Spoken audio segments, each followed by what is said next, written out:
Hello, I'm Betty Lau-Khoo, and this is Wong of the Veg School of Nutrition. We have come together at long last to have a conversation, and it is on food and air. Air is what we breathe. We have come together, in fact, we spent a long time wanting to work together to collaborate. But this time now is very, very urgent because there is a need to boost our immunity naturally against all kinds of pandemics and diseases. Why it is vitally important that we in Singapore and Malaysia grow our own food organically without synthetic fertilizers and improve our air, water and soil. We are also vegetarians. We live in a 90+% living plant diet and in kinship with all animals and even insects, as the insects are our main pollinators. Our health, a dismal report card. I'm afraid in Singapore, it's been found that 5,700 people a year now die of cancer after medical treatments. I think in Malaysia it's about 3 times the number, and in Singapore now 5,900 die of stroke and heart attack because of diabetes and obesity. Why, when we in Singapore have state-of-the-art specializations and hospitals? Why? Let me introduce myself. I am 80 years old, in fact 81 this October, and I am fit and healthy because of what I have been doing for the past more than 30 years, and the mostly living plant diet, organic, that I have been on, and exercising every single day. Again, to introduce myself, I'm an author and a presenter, a natural health presenter. So these are the books that I have done. You see here? You see this book? And this is the book. And this was my mentor in Australia, Lila Nobley. Now, what I learned at that time, this book was published in 2007, was that the roots of all our sicknesses are in everything that we're growing and breathing. So that's why I vowed to work, to collaborate with someone like you. Now, more recently, let me just show you this. Can you see this book? Can you see this book? Well, this is the back front. This is the back cover, and this is the front cover. And this came out just before COVID.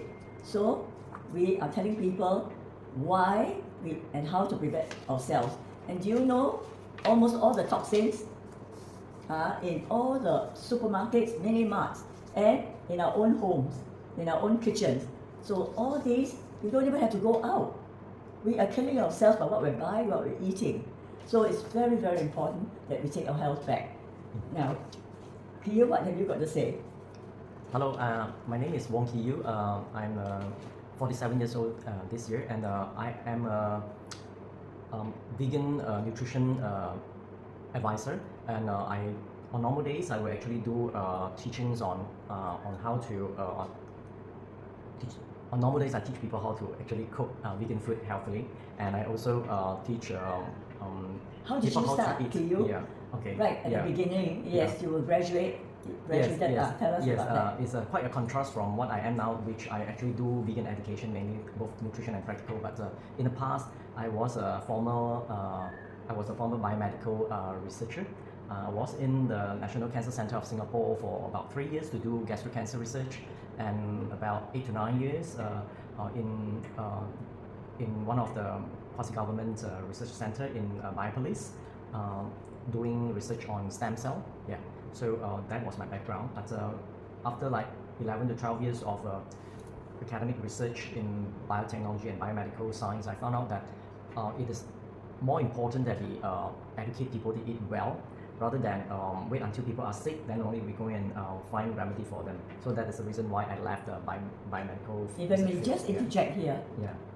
the people who are featured in my book, Mhm. all these people, they actually didn't go natural. In fact, it was only after the doctors told them, I'm sorry, but we can no longer do anything for you. Chemotherapy, radiation therapy, nothing works. Go and prepare your will. Only then people, a few, very, very few, would turn alternative. So that's the truth of the matter, really. And Kiyu, I remember you're saying that it was Dr. Lau-Khoo who influenced you and your mother back even before you started.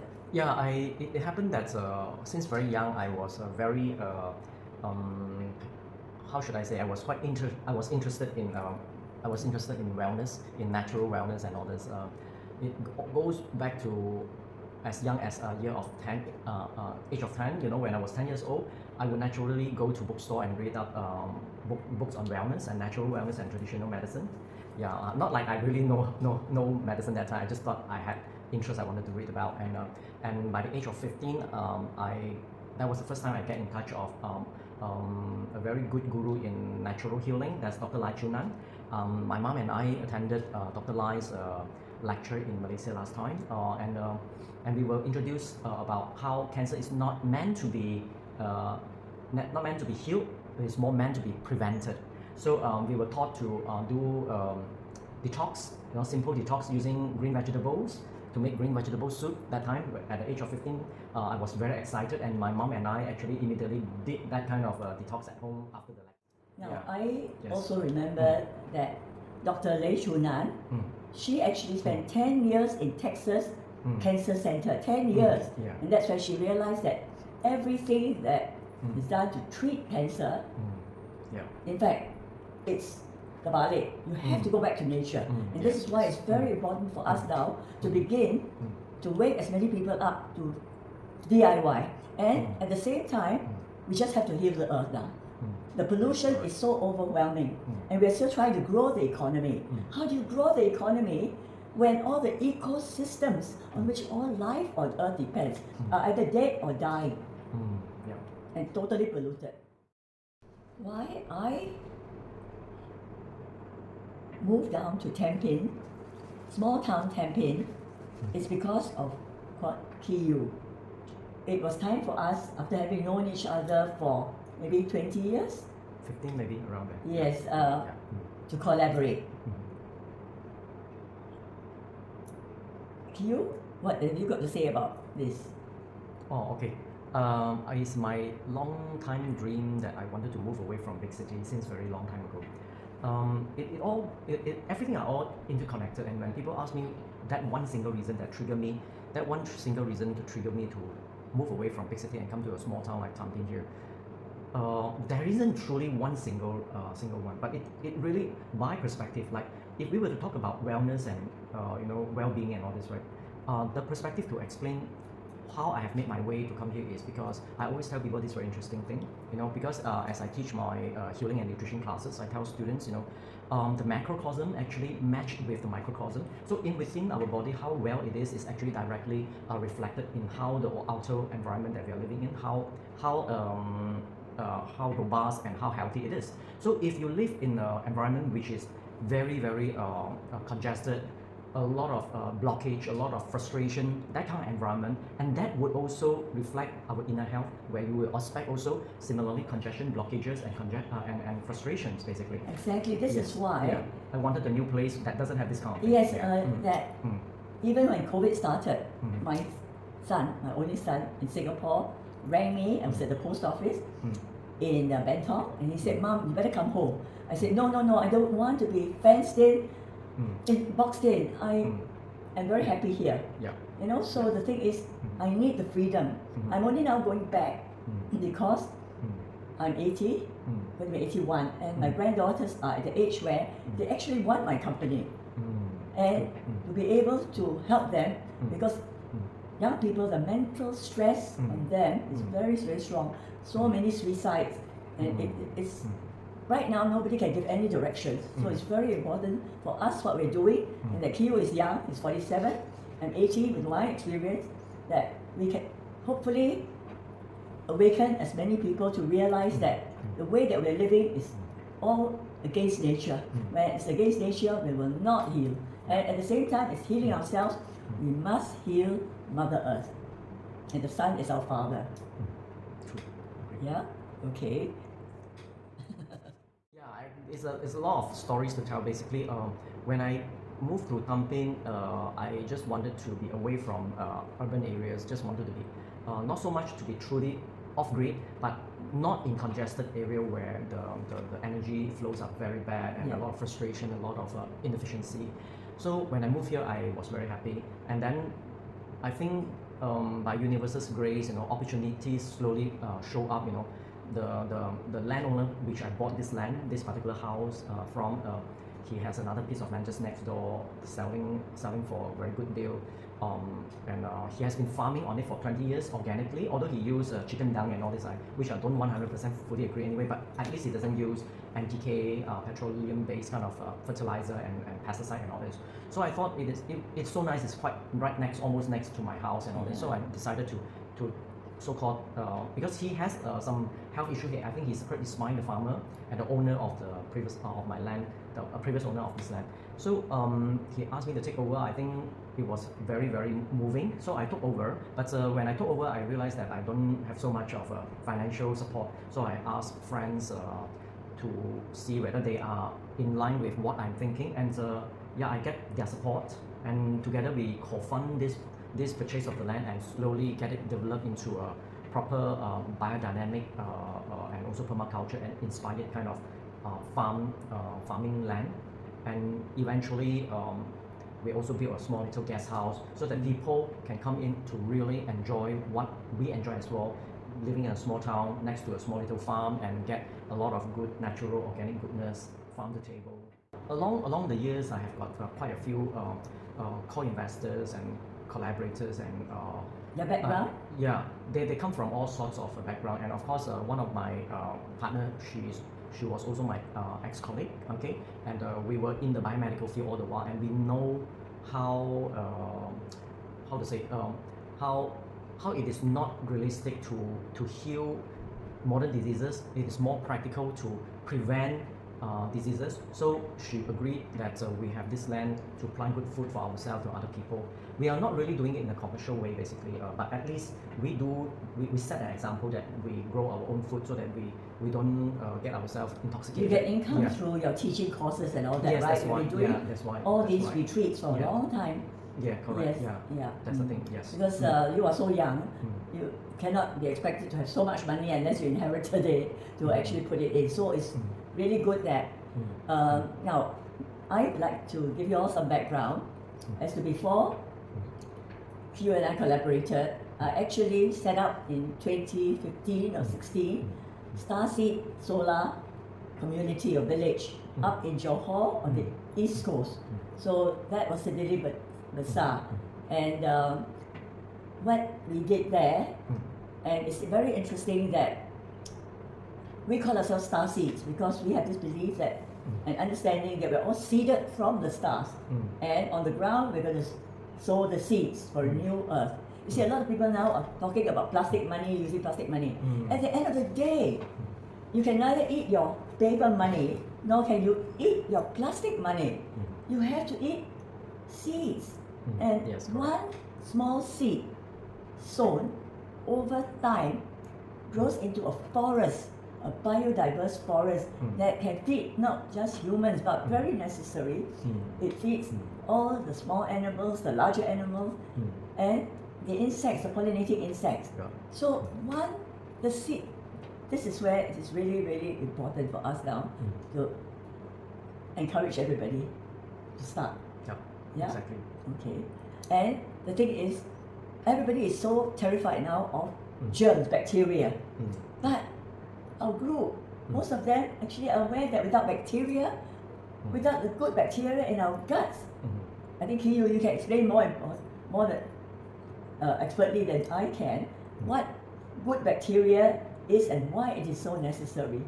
Actually, bacteria is part of our living biosphere, biosphere, not biosphere, biosphere, biosphere.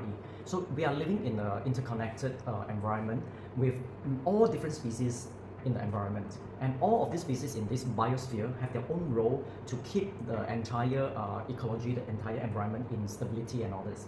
So the outer environment keep the outer environment in stability, the inner bacteria keep our inner mechanism, everything in stability actually. So we shouldn't say bacteria are good or bad, or we shouldn't say your friend is good or bad. We shouldn't say also these animals are good or bad. All of them have their own role in this world. And if you deliberately kill them, deliberately put them away, so we have one role player in this natural balancing platform, and you are bound to get imbalance when you kick one of the player out.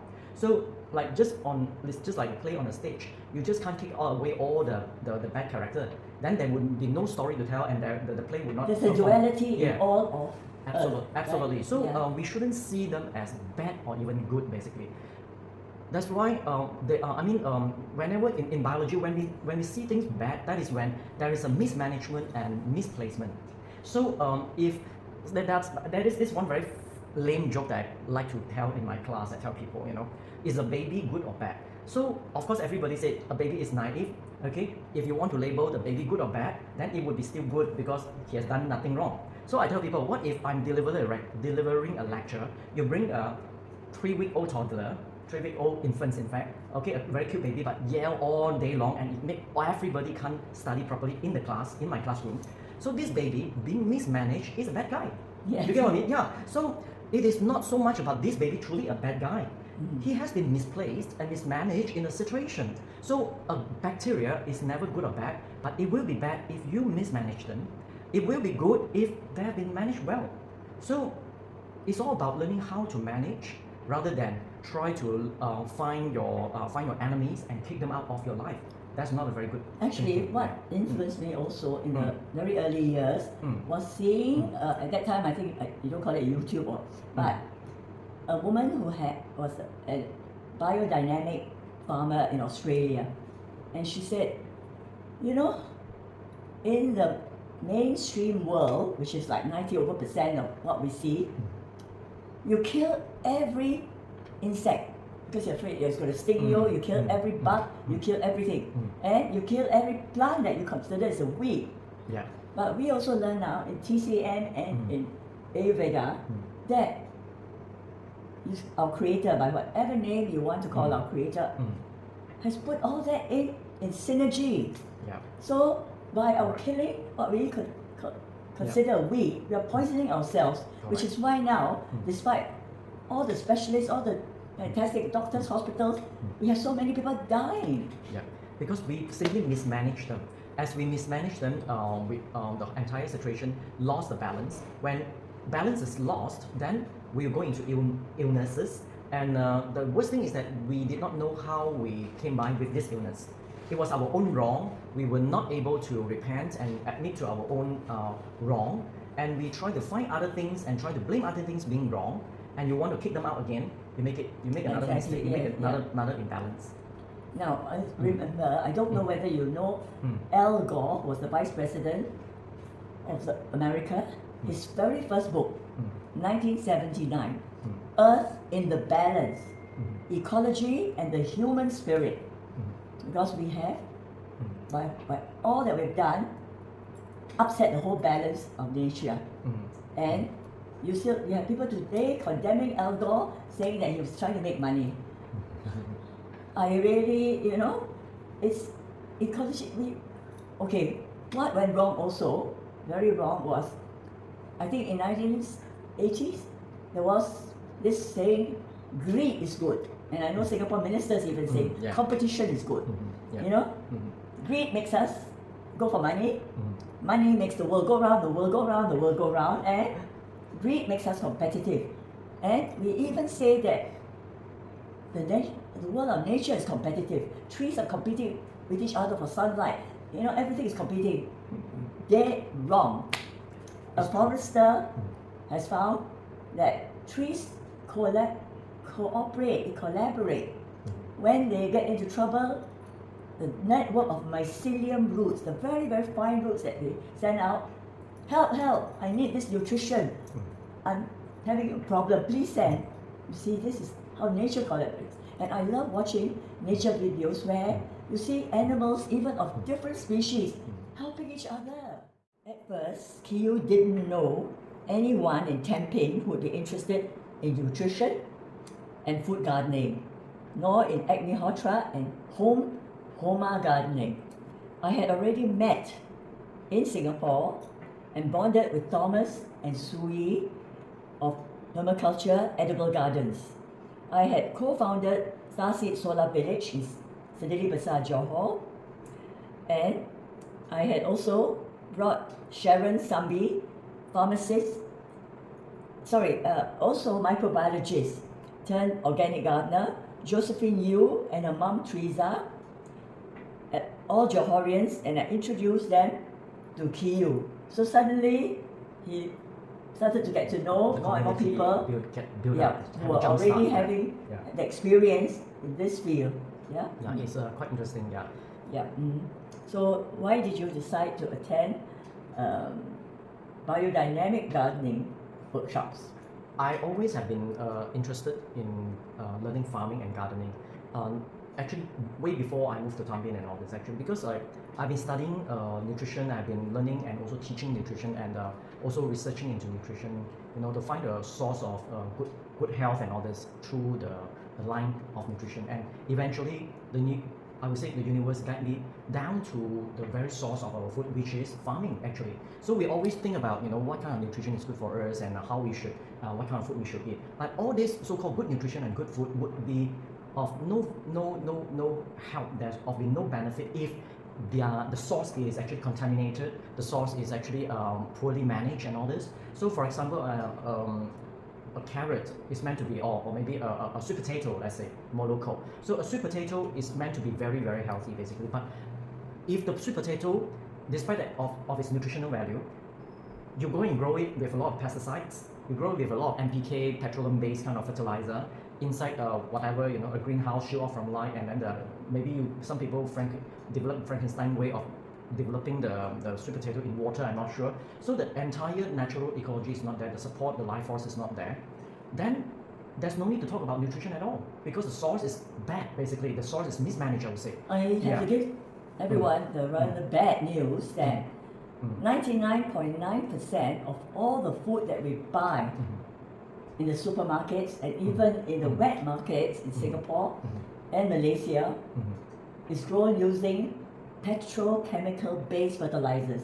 Kiyu calls it NPK. That's the whole name. So already Dr. Max Gerson, who started the therapy for cancer back in 1950s, he's an ecologist, and he showed how bad such fertilizers are for the soil, for the water, everything, and whatever is taken up by that.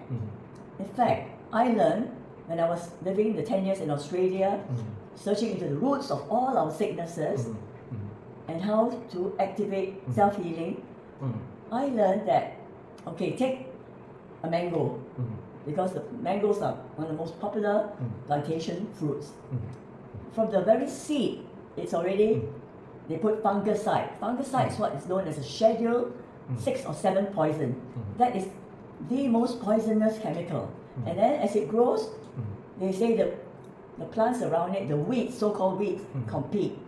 And they use herbicide. And then they use pesticide, insecticide. So from the time the seed is grown, right up to post-harvest, even after post-harvest, it still has to be treated. What on earth are we eating? This is why we actually have so many people who are actually sick and dying. Correct, yeah. That's why, it's not because after I moved to this place that only I'm interested in biodynamic organic farming. I have been organizing organic farm tours since 20 years ago, actually. So despite that, I was not doing farming at all. Not hands-on. Not hands-on, never touched the soil when I was in the laboratory for 12 years and all sorts. I didn't really go and do real gardening and farming until 2020 June when I attended my first biodynamic farming course. But I had almost close to 20 years of close contact to organic farmers, which I constantly visit their farm and I get taught by them, get guided and coached by them all throughout my 20 years, like half of my life basically, yeah. So organic farming, biodynamic farming is totally not alien to me, not unfamiliar to me at all basically. So that's why in 2020 when I acquired the land, I thought this is a time I really have to go and experience it myself in order to go deep inside to realize what truly is good nutrition, what truly is the right food that we should be eating. Then only I can have a more immersed kind of understanding of what truly nutrition is. Perhaps you can just look at some of this. This is my. Did you grow this? Yes, I wow. grew my own. You realize maybe you want to say a little bit about how important the pineapple bromelain is or not? Okay, so I like pineapple a lot basically. Basically, pineapple itself is a very healing food because there's a lot of bromelain, which is anti-inflammatory and it's good for our gut, and it has a lot of digestive enzymes, and it's good for our respiratory system, our sinusitis, all sorts and joint problem. So anything, I would say we have to be fair also. Anything like even coconut here is also very good, and then we also have tapioca. Okay, let me just we have got so many things which are good. We are not just talking about how good is pineapple. Is the most important thing is that they are one of our role player in this world. They are one of the important role player that keep everything in balance. And what is not so important about is how grand are the nutrients inside. What is more important is that it's organically grown. The source is good, and pure, has got a lot of life force. But if I were to tell you that pineapple is very good, it gives you a lot of nourishment and can cure a lot of diseases and can cure every single disease, even though I claim so. But I tell you that it has been sprayed with a lot of glyphosate, has been sprayed with a lot of pesticide, insecticide. What good does this pineapple do to us? No. So the important thing here is all of the fruits from my garden, the sweet potato, tapioca, and all this, they are all very superfood. But what is more important is they are grown organically and biodynamically. Yeah. Well, we want to emphasize tropical lowland foods. Yeah. And my, you wouldn't like to hold up that tapioca that you had dug up on your Just garden. an example. Okay, do you all see this? Okay, this lady was Jill Boulder. When I lived in Starseed Sanctuary for 10 years in Australia, Northern Territory, she came to our garden and asked me for tapioca. I said, you can have it. I'm not selling, but you have to dig it up yourself. Of course, being an Australian woman, she was very strong. She dug it up, and I said, it's very toxic, right? She said, yes, but I also learned that if I just juice it raw and take it just a teaspoon, it will heal cancer. By the way, not just tapioca. In fact, all foods grown organically, sun ripened, will heal and prevent all sicknesses. But in Singapore, maybe in Malaysia too, we are all told that we can only control chronic diseases, and controlling with medication. Everyone now is big time, medicated. They're all demented. Yes, all the brain games that they play, like Margaret Thatcher, Mrs. the Iron Lady in the UK. She used her brain more than anybody else. At the age of 70, she had Alzheimer's. No. Actually, we realize that all this dementia and Alzheimer's disease and all this, a lot of people blame it that it is due to old age. Actually, it is not so, because we have found out that at least from the bioscience perspective, that at least one major player, one major contributor to this disease is actually glyphosate. Because the glyphosate, which is currently the world's most Roundup, the most utilized pesticide, it actually opened up the blood-brain barrier so that a lot of dirt and toxin can go into our brain and cause damage to our brain. Can I just add here? Yes. In Pulau Sebang, where I go and support the Malays, where they're selling their kampong duck eggs and various other local fruits, there is in that kampong actually the Chinese shops, an entire shop selling glyphosate Roundup. Everywhere. Entire shop, When I lived in Johor, Kota Tinggi was the big. I always pass. Kota Tinggi had a big shop dedicated to selling this. And in Australia, when you want to go organic, you are not getting any discounts for anything. But when you want to poison the soil, the atmosphere, everything, you are getting discounts. That's very very weird. Yeah, indeed. This is really. Then there was one time when this is Australia. There was a beautiful pine tree sort of area. So I said, wow, beautiful. He said, this is heavily pesticided. Why? We have to protect the industry. Hoi, Yeah, this what is about people? yeah, this is very very daunting. Seriously. Yeah. This is nonsense. We want to wake up our own leaders because I believe in Singapore, for instance, Mr. Khaw Boon Wan was the Minister for Health. And he said, it's okay to eat char kway teow occasionally, okay, whatever it is, Minister for Health. Then he came down with heart attack, so severe, he had to have quadruple bypass surgery. And then he blocked, so cheap. A lot of net citizens said, cheap for you, Mr. Khaw, because you are the minister. But it's not cheap for us. But we'll never want to go to that kind of extent anyway. Basically, a lot of illnesses can be prevented by good food, by uncontaminated, chemically sprayed food, basically. Yeah, and as I mentioned much earlier, a lot of time the problem in our illness is that we do not first acknowledge the first wrong we did, and then when we do not acknowledge the first wrong we did, which in this case is we use too much glyphosate. I wouldn't say too much, we should not even use glyphosate. Exactly. Yeah, so compost. Yes, so the very beginning we were wrong, but you don't want to acknowledge it because you want conveniences and because you are unwilling to go through a more cumbersome way to resolve the problem or whatever it is. Whatever it is, excuses will always be there. First, you don't acknowledge your first problem, then you think it is not the cause of your illness, and then you go and blame on other things. You blame on other things. So when you blame on other things for an illness which is caused by the other things, you will never solve your disease. You will always be chasing after something else which is not relevant to the disease you have. You see, Yeah. you spent several years with the NC National Cancer Center in Singapore, and then with that company where you actually did Stem cell. Yeah. the stem cell research. Yes, correct. Yeah. Now, Dr. Len Chunan spent 10 years in Texas University Hospital, Yes. and then proved that you cannot use any of all these fertilizers and all that. For me also, it was actually hands-on learning, and then that's where I also learned that the roots of all our so-called lifestyle sicknesses, this is different from cholera and tuberculosis, this is our lifestyle diseases, it all shares a common root. So whatever cures and prevents one will cure and prevent all the others, whether it is the Parkinson's, which is very common now.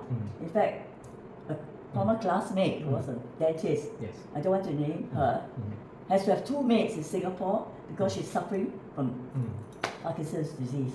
My former colleague in Singapore, Parker Singh, was working in the hotel industry, wonderful chap. Yeah. He also died of Parkinson's disease. Because why? Do you know that hotels, they spray every time? And in Singapore, we actually, when dengue first became a problem, we actually brought in from Cuba, communist Cuba, to advise us about the problem. And the Cuban vector team said, fogging is useless against the adult mosquitoes. They are really actually hiding in the bushes and all that. Yeah. But why have we started at all? And the solution is to drip oil into the drains because it killed the larvae. And this was actually faithfully done in posters and all that.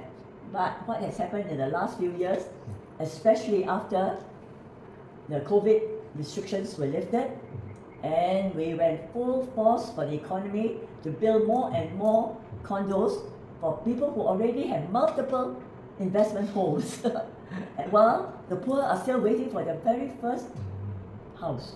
So it's no longer possible to control the number of puddles everywhere.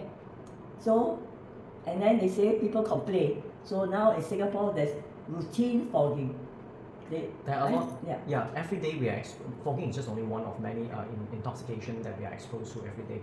And sometimes we tell people that the food that we eat, everyday manufactured food that we eat, they are all toxin as well.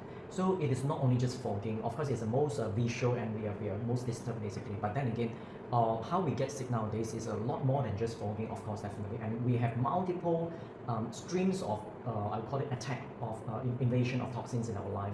And to link it back to the glyphosate, the pesticide, it is most detrimental because glyphosate itself is not intoxicating to human basically. That's why they approve it as a pesticide, something like that. But actually, what glyphosate do is that it opens up the gut.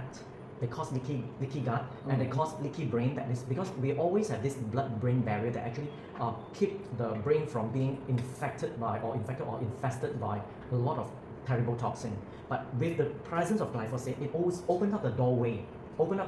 So that heavy metal in the fogging, whatever chemicals in the fogging, in the heavy metal in our food, in the seafood and all this, whatsoever it is, it goes directly into our brain, into our blood, which our ancestors actually had no problem because everything can be contaminated, but our ancestor was not so susceptible to intoxication because we have very tight gut lining, we have very tight this so-called blood-brain barrier. So even though you eat a little bit of toxin like heavy metal, a little bit of chemical, which is not a lot last time anyway, and let's say even gluten, people see gluten as a very big enemy. Gluten has been eaten for a very long time. The gluten itself do cause problem, but it usually does not cause problem. Sorry for my so-called my paradox phrase, because gluten does cause problem effectively if you do it in a petri dish and all this. But because we have very tight gut lining, so the gluten doesn't go into the bloodstream. So our ancestors could eat quite a bit of bread but never get affected. But now you have a lot of pesticide in your brain, and they are putting even more glyphosate during the end stage of the ripening of the wheat basically. So there are extra dose of glyphosate that open up the doorway of your lining to allow even huge amount of gluten into our brain, into our blood. The other thing is with what they call agriculture or big pharmaceutical agriculture, we are also eating food which is not only grown with all these synthetic fertilizers but imported. And with all this already in there and highly processed, you go into any supermarket, you even go to an organic shop, everything is already packaged. So that's why it is so important for us here. Oh, okay, I bought this. This is local. This is not grown organically, unlike the others that we are showing here. Here, what is this one? This is a water calabash. Water calabash is from my friend's organic farm. Oh, yeah, okay. We exchanged. Is it local? It's local grown okay. locally. Yeah. What we want to say is that we are very, very blessed in tropical, equatorial part of the world, because like Cuba, I went to communist Cuba in 2017. Do you know you do not pay extra for organic food? Yeah. In all the BNPs that we stay in, everything is organic. Yeah. And what I also learned is before the age of refrigeration, everything, if you want to eat meat, either you cure it, that means turn it into bacon or whatever, which takes a lot of time. You actually have to, the moment an animal is killed, you have to share it and eat it very fast. Yes, correct. Okay, let me tell you an anecdote. When Singapore's former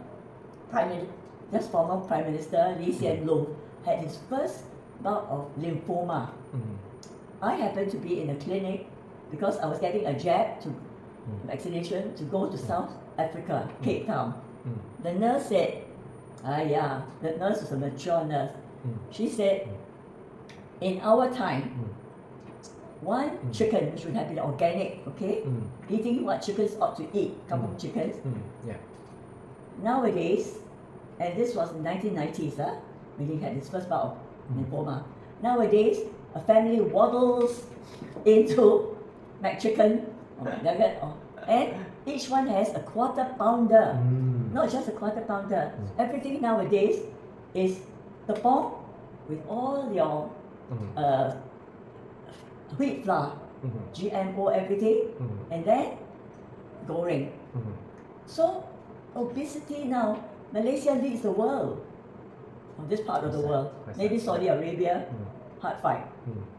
America, Australia, hard fight. Yeah, we are all the victims of consumerism basically, and back in maybe a long time ago, maybe 100 or 200 years ago, where industrial revolution wasn't here just yet, you know, it was not so easy to produce food in large scale to make big bucks and all this. And because of the rise of technology and all this, and we again mismanage, we are never going to say that technology is bad or good, but it is always going to be the technology in hand is managed well or mismanaged. So in the past few hundred years, we can see that technology has been mismanaged in such a way that they overproduce food, and when they overproduce food, they want to shove it into our body so that they can, you know, make big bucks, and so that they can actually chalk up a bigger GDP and all this basically. So it's I would say it is not truly the food, the sugar, the meat, the veggie or the grains or even the gluten. It's overdosage, which is a kind of mismanagement. And Well, we trace it back is, to consumerism. I would that like bring us down to say here it's today. also yeah. truly ignorance. Nobody, Mismanaged come from really, whether it's the ignorance, Ministry of Health or whatever, yes. deliberately want people to get sick. Yeah. But they do not understand.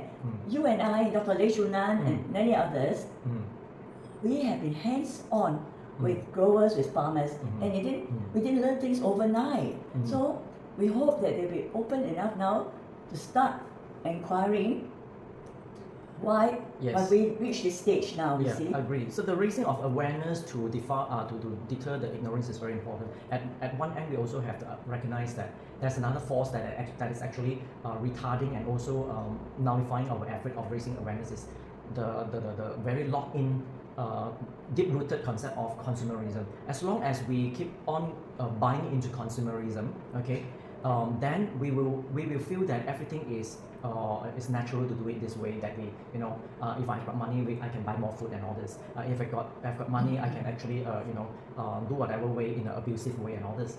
Now, do you know that this Mohammed Idris Shah, who started CAP in Penang, Consumers Association of Penang, he lived to 90 over.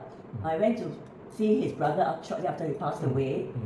He produced a lot of posters and booklets, which we distributed underground, because in Singapore you're not allowed to bring those in, and it is addiction.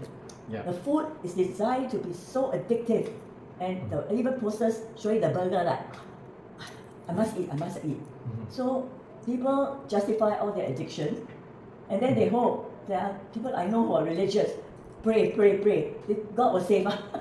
Basically, it is eventually lead us to overdosage, mismanagement of food. Basically, nutrients, if you know, any nutrients, if taken in the right moderate way, they will never be bad.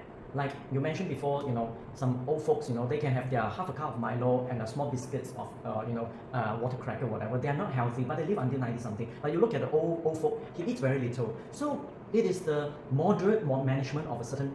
Of course, we would not recognize biscuit as a good food. I shouldn't say my cocoa drink is a fabulous food. But the thing is, I'm not trying to encourage people to follow the example of this old folk having half a cup of this manufactured chocolate drink and then also manufactured biscuits as a way of good living. No, but what we can see that they can live so healthily is also because they are not abusive. They are not abusive. So if we say now Malaysia is catching up with the diabetic ranking now in the world, I can only say that the only way out, is to learn how not to abuse on our food, and the scale of we eating has to be controlled, has to be managed. So if everything eaten moderately, nothing can go too wrong basically. But we are now a little bit more well off in this age now. So we think we have money and then we can buy a lot of food and eat 6 times, 7 times, or 8 times as we wish. Then that is what I meant. Consumerism kind of give you the power to spend. Okay, because you have money, you spend, but you didn't know that yes, you have money to spend to buy 8 meals per day, but you don't have to eat 8 meals per day. Well, the other thing is for those who are 75 or 80 and above, and if they're still healthy, it's because they came through a period where all these fast foods wasn't available. True. So So when you come, then your intrinsic body system is still healthy, you see. Yes. But when you start to grow up in a time where all this was so available, that's where, even my own son is still hiding the Maggi noodle, which is addictive, very addictive. And the other thing is the burgers. But I'm returning because when my 2 granddaughters, 20 years old and 18, are with me, they're happy to eat vegetarian, healthy vegetarian. Yes. I do not advocate all the mock meats, Yes. all the tofu this, tofu that, all the mock. No, Yeah. that's just as bad. It carried to extreme. The only good thing is the animals didn't die. That's the only good thing. So there is no single, we can do much and better this than that, yeah. you can see from my book here, and this Grow Young and Healthy, not a single cancer curing diet. In fact, the biggest part of this book is food as medicine. Yeah. Not a single one recommends any meat or any dairy. Understand. Doesn't that tell you that All the none of natural process- healing stuff are all in the plants, are actually in the vegetation. Yes, and here is the big difference. People who are scientists say, oh, but Betty, the medicine or whatever it is came from the plant. Okay, they have extracted the active principle and they have combined it with this filler, that other thing. You look at this. Do you know nature has put how many things within one leaf which you eat raw? This is easily grown here. It's called Ceylon spinach, Malabar spinach. Yeah. All right. Yeah. We do not can't even analyze everything that nature has put in. Yeah. And we extract that and say, take it in a pill form. And you need money to buy all those pills. Yeah. This is also one of the biggest problem nowadays. Is the world is a little bit messy nowadays. Not truly because they are just because there are too many messy addictive food. They are also by the root of it, by the very very fundamental level of it, some paradigm of thinking has been quite wrong because the modern medicine way has been following the oversimplified or what we call the reductionistic way of analyzing things. So it used to be people used to think that one disease is caused by one gene problem. One gene caused one disease, but we now know it's not possible that only one gene causes a disease, or not like also one disease is only going to be caused by one gene. So it's always multifactorial. It's always going to be multifactorial. So many factors come in place basically. So when you want to heal a disease, you think you can just put in one active ingredient to cure the disease, we can be very sure that it's not going to work because everybody live in the so-called imaginary kind of situation where they think whenever I say how nice it is, I have got a magic potion, a magic bullet, I just take it and then I will be healed already. And we all know that sickness comes from we didn't realize what we did wrong. So, a lot of time when I ask people whether cancer or not, if you want to heal your disease, number one, first thing you need to do is to repent. It's nothing to do with religion, whatever. The first thing you repent because that you have to tell yourself there must be something you did not learn or you did wrongly, accidentally. Maybe you are not really, really wrong, but you're accidentally wrong. But you did not find out what wrong did you do. So in order to find out what wrong did you do, you must first repent. If you don't even repent, they think I'm always correct. If you are always correct, you would not have been ill. So if you are ill, there must be something wrong. Then that wrong, you have to be humbled down through repenting. Then only you go and really dig it deep down and find out what truly has been the root problem that caused your disease basically. Yeah. So if you never go and learn what you did wrong and you just think that, okay, I did something wrong, so what? And then I will just get one pill, I will be healed. We know that this kind of paradigm thinking is totally not possible. So that's why whenever people sell you, talk into you taking one magic bullet that you will heal from your disease, without any cost of learning, self-learning, inner learning, what you did wrong, you know that that is a bogus healing protocol. That's very, very true. And I think what is also so wrong is, this is my soul brother, Dr. Amir Farid Isahak. He was a gynecologist, obstetrician. And through some very, very painful encounters, he learned that whatever he was doing was entirely against nature. So he learned self-healing Qigong. He taught self-healing Qigong. And he brought these people who had cancer to the hospital. Yeah, and you know what? They said, we don't want to see these people. We want to look at their case histories or their records. This is exactly what medical science has been doing, okay? When you're a student, doctor, you learn to work with cadavers, dead bodies, to analyze what the pathology is all about. But hey, when someone is alive, fit, well, at 70 plus, 80, don't you want to know what he or she has been doing? I have a doctor friend, cousin. She has never asked me, because she promotes the mainstream medicine. She has never asked me, hey, what did you do that makes you so healthy? First of all, it is going through a very, very rough period, which I have documented now in growing, aging naturally, active aging naturally. It is totally a disciplined way of living. But nobody can eat for you, nobody can drink for you, nobody can exercise for you daily. So at the end of the day, this is what I am teaching. And now with Kiyu much younger, that like Dr. Amir Farid, they didn't want to see the people, they want to see case histories. Why are you analyzing dead bodies? Don't you want? Yeah, correct. Yeah. Huh? You cut up the cadaver to examine what? Pathology is totally. Yeah, in the modern medical science, we study the so-called human health through dead bodies, which is somehow very narrow perspective, because this is one. I remember there was this very this senior telling me that one interesting wrong thing that we do in modern medical science is that we analyze the dead body. When you analyze the dead body, the body is not in a living mechanism already. So what you see is only a very dead material perspective of a living being. And you try to use that dead living status to so-called project on a living person and how you should heal.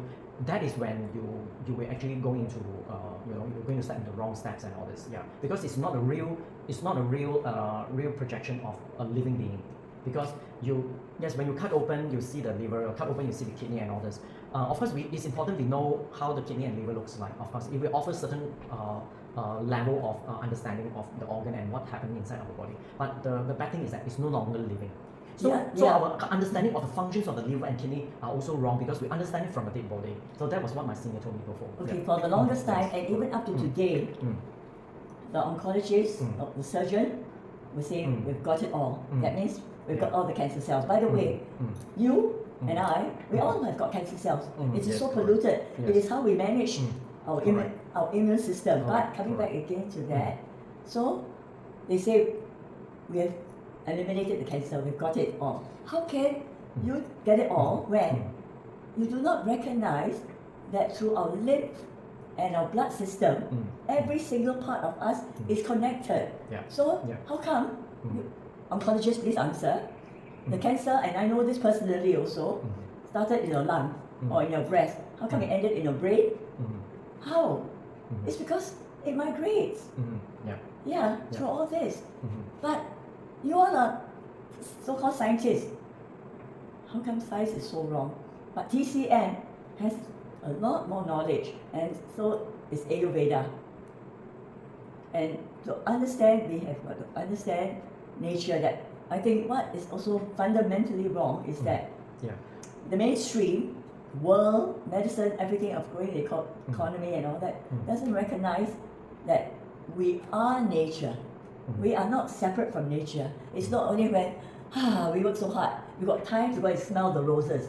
We are the roses. True. Yeah. So this refuses to understand what is the sun. We are actually eating the energy of the sun. Sun ripen. So what is interesting about modern biomedical world now is that they are I would say like traditional healing and modern healing, they have their strength and weakness. We have to recognize that. But the problem is nowadays the modern allopathy. Number one, I can't help offending that to say that they are too arrogant. They belittle all other healing platforms. They think they are the greatest. So when the moment you become arrogant, of course things goes wrong. And number two, of course, they are not humble enough to actually to integrate, to actually collaborate with other means of healing, other platform of healing and all this. And also they are actually looking at certain things from a very limited perspective that they themselves don't want to acknowledge. There was once my teacher gave me this very, very interesting parable. He was talking about this drunken man. Okay, when he was about to actually take out his key to open the door to his house, and he dropped his key. And that was a late night. So after he dropped his key, he couldn't see where the key is at the doorstep. But nearby, about 20 meters away from his house, there's this road lamp, the street lamp. Okay, so he go under the street lamp to keep on searching for his key.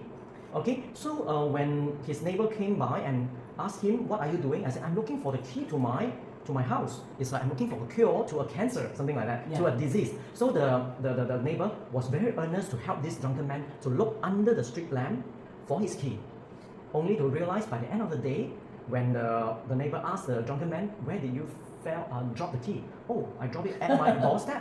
Then, the neighbor was asking, "Why didn't you search in front of the doorstep?" "Because it was so pitch dark, I cannot see. Only here I can see the light." So this parable is referring to the modern allopathic technology, where a situation is that they are trying to use the available technology to understand the disease. The technology is the light, the street lamp. Okay, the key is the medicine for cancer. It's even worse. Yes. You know why? Yeah. They want to maintain the status quo. Yes. Because there is money in research, there's money in a lot of that. Of course, that's why they want to be staying on top Dr. of Deepak everybody. Chopra Yes, was an correct. endocrinologist. Yes, correct.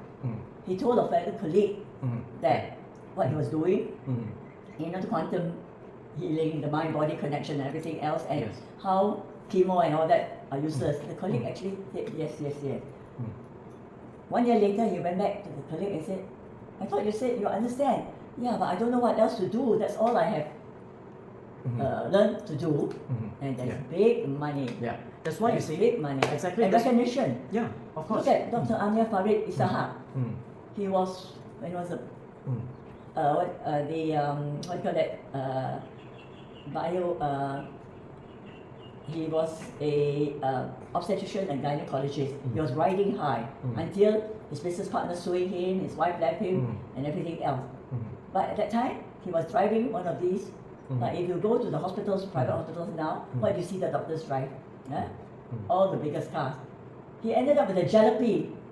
Yeah, I've been in his jalopy because there's no money, there's no recognition. But and he was brave enough when COVID first came out. He said ivermectin. He said even if one person benefits from ivermectin, I'm willing to put my head on the chopping block. Do you know? They're still trying to sue him, but each time they keep postponing.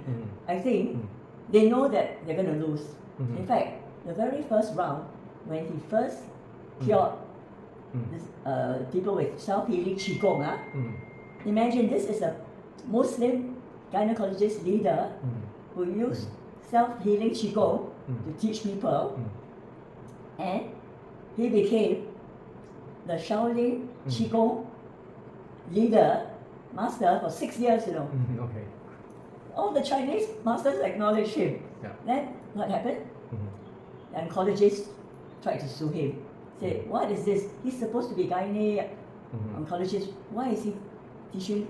Yeah, because as I said, the allopathy, they are too arrogant. They do not want to humble down. But Of you course, know what because of the money. Yeah, of course you say. Yeah. Okay. Yeah. So God led Dr. Amir Farid, who is not at all political, to Dominic Woodhull. They were labeled communists, that group. Yeah. So as he was narrating what was happening, Dominic was already 70 years old. He said, interesting. Then came the day of the first hearing. The charge was read out. What is this guy and all that doing? Teaching Qigong. Then Dominic, the lawyer, stood up and said, I see that the oncologist who's trying to sue him has got shares in this pharmaceutical company, it's got shares in this other pharmaceutical company. The case was dropped. No. Yes, a lot. There are nowadays the allopathic field is a big mess because there are a lot of conflict of interest as well, basically, and of course it involves in vested agendas and financial benefit and all this. But that one we can set aside and talk later on. But what I'm trying to emphasize is that the allopathy, they don't acknowledge that they are very limited by technology. They take pride of the existing technology. Well, maybe it's a grand thing that you invented a street lamp, but it will never help you to get the key.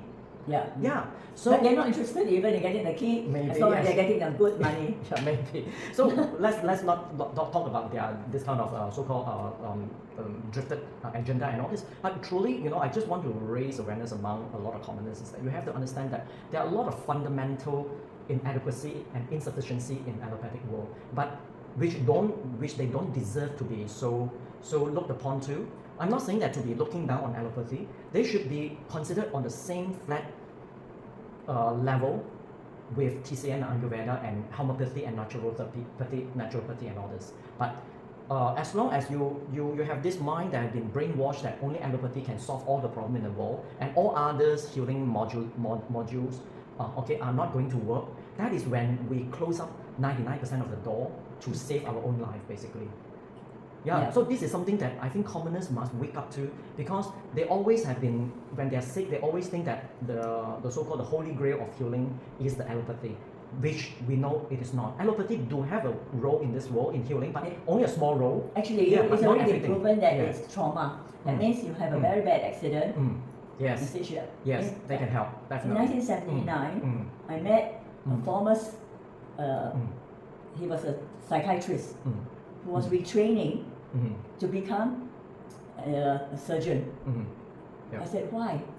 He said, as a psychiatrist, I've been trying to deal with all the medicine, those like the drugs, trying to counsel, nothing worked. But when I retrained as a surgeon, at least you have a bad wound, I can stitch you up, I can cure you. And that was in 1979. Richard Ruja was his name. Okay, yeah, that's why. Yeah.